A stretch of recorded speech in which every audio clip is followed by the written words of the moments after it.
Hello, it's me. I'm back. Uh, I am reading again. I'm just skipping the prelude or the foreword, whatever you want to call it. Why? I can't comprehend it. Reason, a igneous fatus of the mind, which leaving light of nature sends behind, pathless and dangerous, wandering away at lakes, through errors, fenny bogs, and thorny brakes, whilst the misguided follow, climbs with pain mountains of whimsy, heaped in his own brain, stumbling from thought to thought, falls headlong, in doubt's boundless sea, where like to drown, books bear with him up a while, and make him try to swim the bladders of philosophy in hopes till overtake escaping light. The vapors dance in his dazzling sight, till spent it leaves him to eternal night. A Satyr against Reason and Mankind, 1679. Cervical Prospectus. Okay, we're C1. A giga annium of genealogy. Philosophical genealogy has lately been defined by the unveiling of causes masquerading as reasons. It works to reveal those beliefs that we think we depend upon edifying reasons in fact and depend upon contingent causes, unveiling accountabilities in the structure of belief.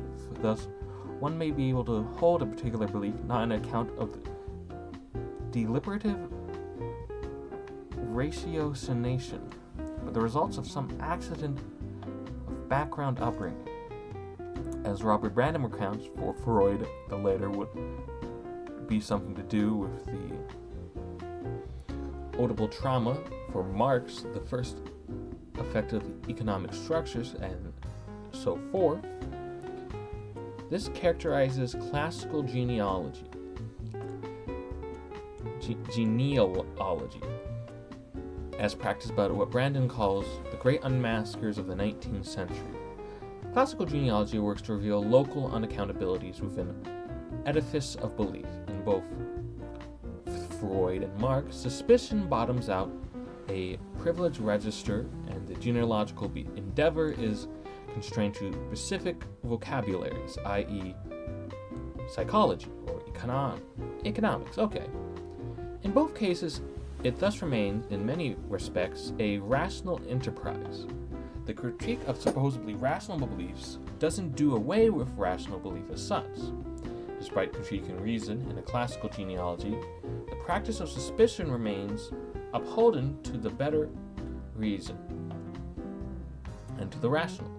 It unmasks local arrogations in order to secure greater global accountability. The strain of genealogy entered here, however, is no mere question of causes masquerading as reasons, but very soon becomes a matter of tectonics parading as reasons.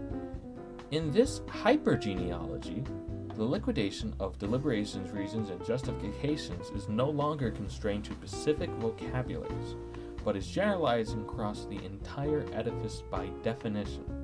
This does away with the residual fealty to a rational order retained by classical genealogy, dragged across the thorny brakes and fenny bogs of its own errant history. That's a callback to the little poem. That cozening ignis fatus of the mind is plunged headlong into doubt's boundless sea. Hypergenealogy rejects all accountability, and thus criteria of selectivity in our representations of an objective world. Encourage instead a libertine semantic irresponsibility. It is genealogy on steroids. For a genealogically revealing everything that we think and do is utter arrogation isn't necessarily recursive, but it also apply itself to itself. Hypergenealogizing, therefore, I'm taking this word,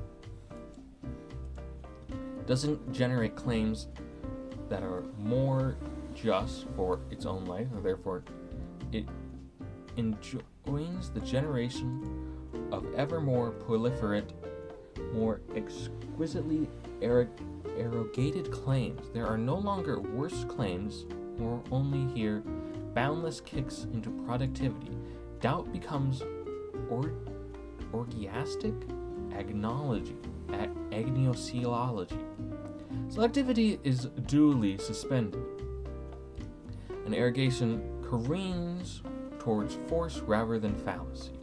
A power to pollute in muscular wrong-mindedness rather than eradicatable error, or avenue of tedious deselection. Genealogy on steroids tends towards conceptual wantonness, semantic lasciviousness, and is a voluptuousness of vocabularies, a mangling of target domains, from phonetics to rheology. That one I don't know. From psychology to volcanology. Any right-minded thinker would consider distinct. Suspicion is bent towards itself, spiraling into superlation. From the perspective of the right-minded reason, this gross impedity, yet for many thinkers explored below, polluted superlation rather than prudent suspicion offers promise of reconciling human experience with enormities, in both senses of the term, of the natural history. Instead of being responsible to an object equals X, and thus having the world in view, superlation captures the ontogenic dimension of enormous historicity and forges the world anew. Ontogenisis, after all, has never itself been suspicious in giganticism. This promise of recapitulations to find concept mongering, not as a representational practice held by accountable by natural history, is set domain as natural history in the making, libertine in most sense, to reiterate the forces that made you, to allow graphicism to assume a proper place among productives, to allow thought of the world to become a world maker. What could be more historical than creation? And so, philosophic astutity be damned. Fill me from the crown to the toe topful with impious enormity. Supererogation and suspicion pushed aside, this book explores where and how far certain, arguably wrong-minded thinkers have been able to travel along the twisted path of a genealogy that isn't suspicious of winding relation between the planet and person, but rather revisits, and in some cases reignites, the superlative dimensions of this filiation.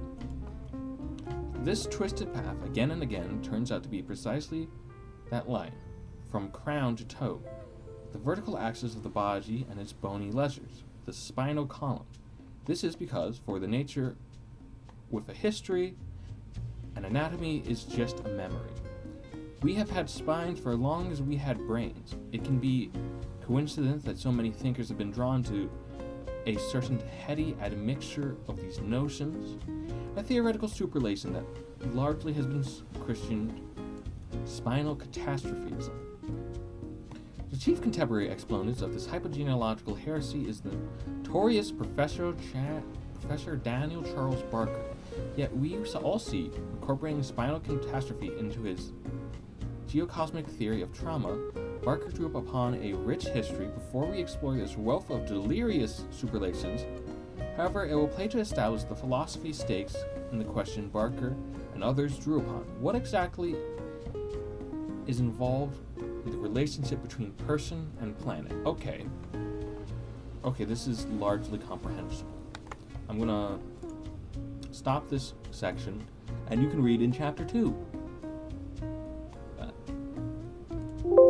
I tried ranking. It didn't really work. Just pretend I did.